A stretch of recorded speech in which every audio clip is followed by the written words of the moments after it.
The UDL in 15 Minutes logo, a circle around the words UDL in blue, in yellow, and 15 min in red, followed by an emoji of Arie, a white woman with long wavy blonde hair wearing a gray suit jacket and waving. It looks like she's popping out of a laptop screen.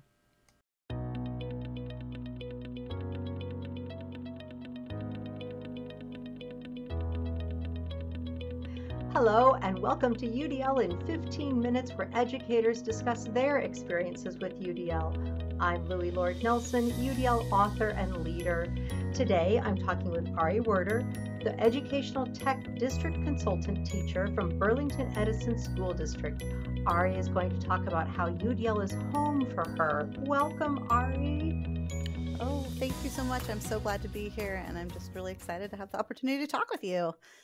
Oh, you're so welcome. So what does your role include? Well, it's a little complicated, but wonderful.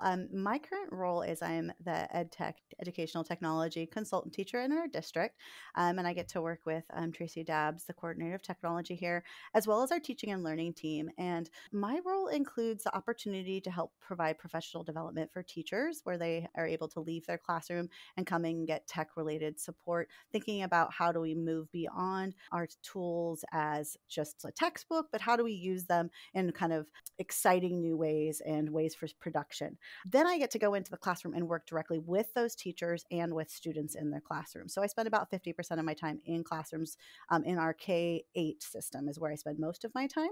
I also get to be our AT lending library specialist. So I work with our special ed team and how assistive technology devices check those out for them and tools that might help students be able to have the least restrictive environment and to access their pieces. Additionally, I get the opportunity to help create curriculum related to social studies because that was my area. I was a teacher for 15 years in middle school for social studies. So I helped our inquiry units and designing those lessons as well. So I get to work with kids, students, adults, all throughout our systems.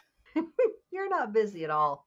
No, not at No, all. not at all. No, bring it on. Whatever we need to do. My job is to support teachers so that our students can have the best opportunity. Oh, and I forgot, Yeah. I'm also part of our inclusionary practice team. So I get to help be the lead from our district area for one of our buildings in the district. So I work with those teachers and then providing professional development around UDL.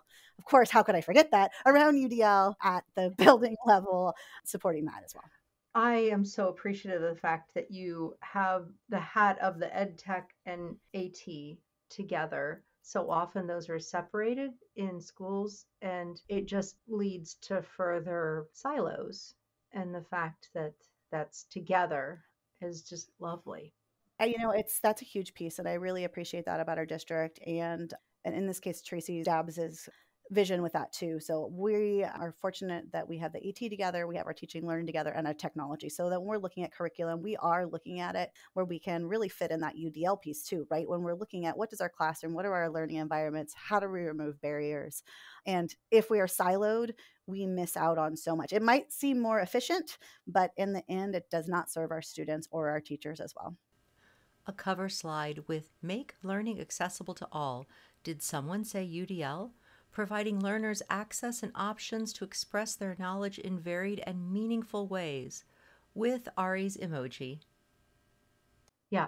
So if there's one thing I want people to take away from this podcast is to take away that idea and take it back to their leaders and say, hey, there's a school district that's doing this, and it's a really good idea for all kids and for all teachers. So, I 100% but I know agree. there's going to be more. So that's just point number one. So we can move to point number two. Oh, right. A surface with multicolored magnetic letters spread across it in no pattern.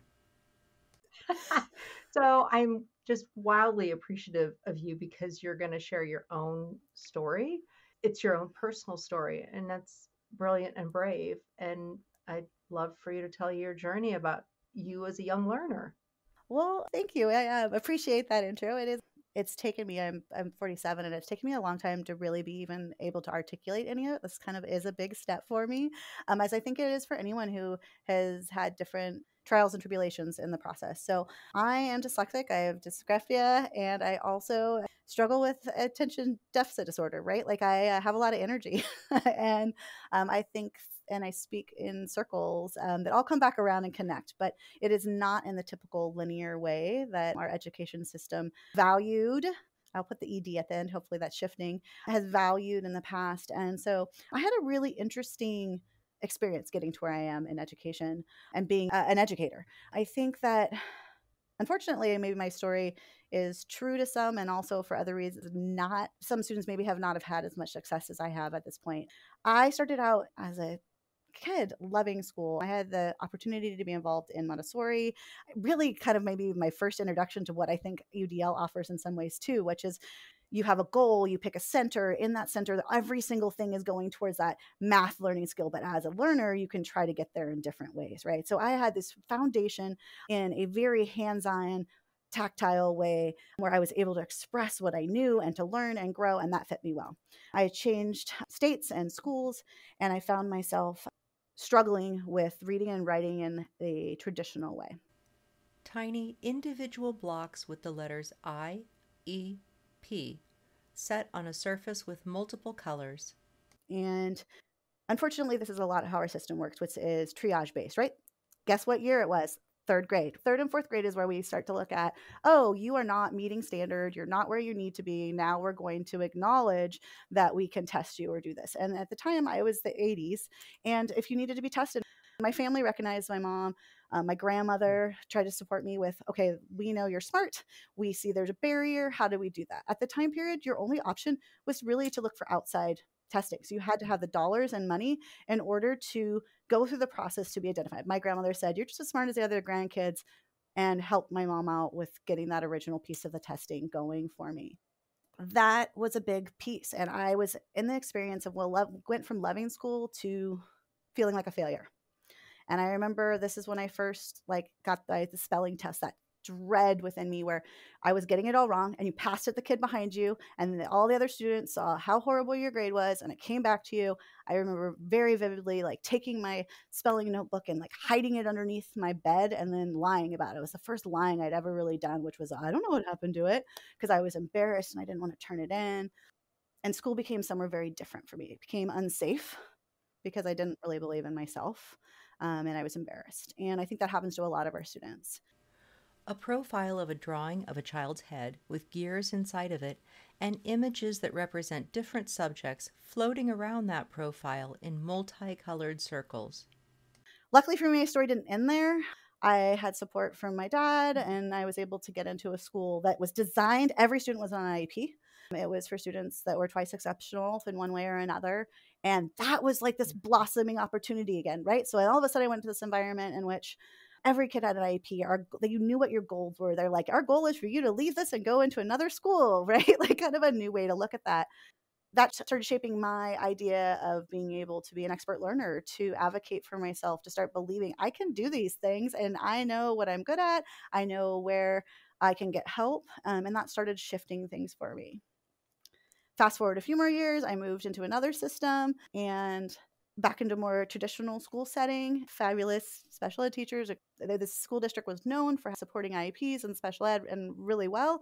At the same time, I met my first students that fit a lot of the systems I see, right? Where this is middle school. And the kid said, shh, don't show them you know the answer. They'll give us the answers. Just sit there long enough and they'll give you the answers.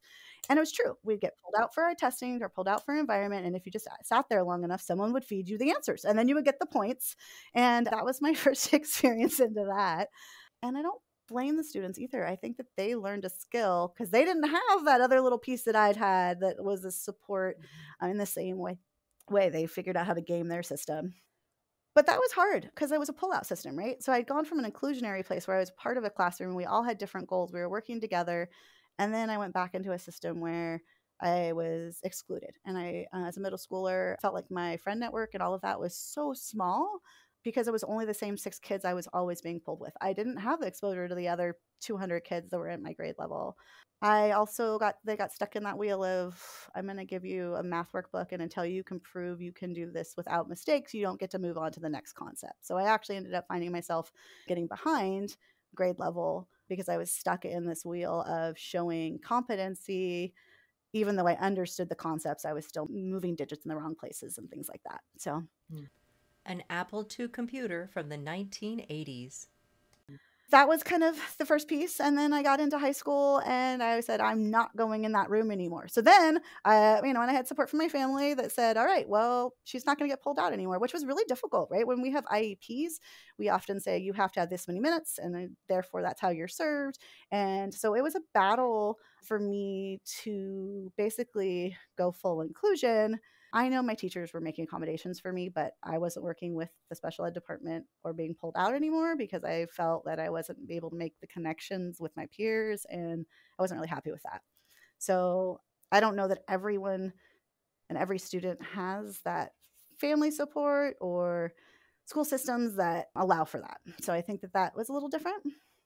So that really shaped me learning who I was and what I needed. I knew that I did well having conversations, being able to show what I knew verbally. It was the beginning of me starting to use computers, right? Computers were just coming out. Spell check was still horrible. And when you can't tell the word spelled wrong, having it underlined in red doesn't make a lot of difference. But it was the beginning of me trying to figure out those pieces kind of on my own, and I knew I wanted to be an educator, so I was aiming for grades that would get me into college. I wasn't sure what I wanted to teach, but after having so many different types of learning experiences and different schooling pieces, not all positive, I kind of highlighted positive ones there, but I had a lot of real self-doubt that was built into those times. I had a lot of you just need to try harder from family members too. If you just concentrated, there was a lot of, well, why don't you just apply yourself? And I felt like I was working so hard all the time, and to still be lucky to get a C, it was hard, especially when your peers, it was simple, it was easy, why don't you get it? That definitely shaped the type of teacher and the type of environment that I wanted to create. So far I'm hearing such a strong story about how a system that relies primarily on competency and it does not look at different ways to measure and accept and appreciate proficiency. It just held you down in so many ways.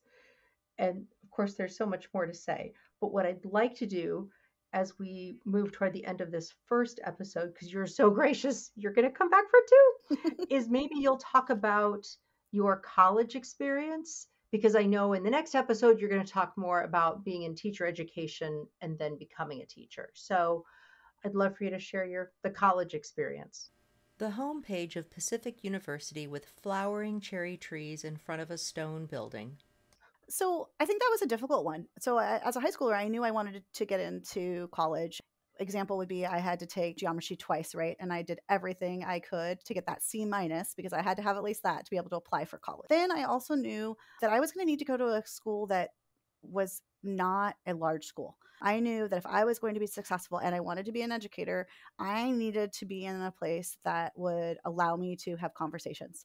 So I was looking at smaller liberal arts schools that provided that opportunity.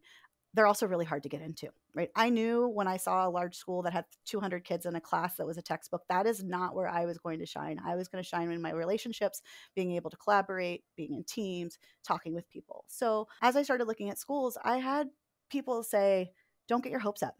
Your grades, I was at a 3.0 and I worked really hard for that. But, my SAT scores weren't the top. Trying to take an SAT score back in the day too, especially with Scantrons, right? Very hard for someone with dyslexia. But I got into a school even after being told don't expect to. And it was the perfect place. I ended up in a small university, Pacific University. It took me, the first year was just learning how to master classes, what they wanted from me. But I ended up thriving in that environment, but it was hard to get there. I think the other part that you shared, both here in the college part and then also earlier K-12, as you said, relationships, it's something you're excellent at doing and it shines in what you do professionally. And gosh, your ability to go beyond that whole don't get your hopes up, but that you had the familial structures, you had other structures around you. And we know that so many learners don't have those. So we have to create those. But Yeah. I am so appreciative that I know that this conversation is going to keep going in another episode. So I want to say thank you so much for this part one. Thank you, Arie. And I look forward to the next one. As do I. Thank you so much. You're welcome. video captures of the UDLapproach.com, followed by the UDL in 15 minutes logo. So for those listening to this podcast, you can find supplemental materials like an image montage with closed captioning, that montage with audio descriptions, a transcript, and an associated blog at my website, which is the udlapproach.com/podcasts. And finally, if you have a story to share about UDL implementation for UDL in 15 minutes, you can contact me through the udlapproach.com. And thanks to everyone for your work in revolutionizing education through UDL and making it our goal to develop expert learners.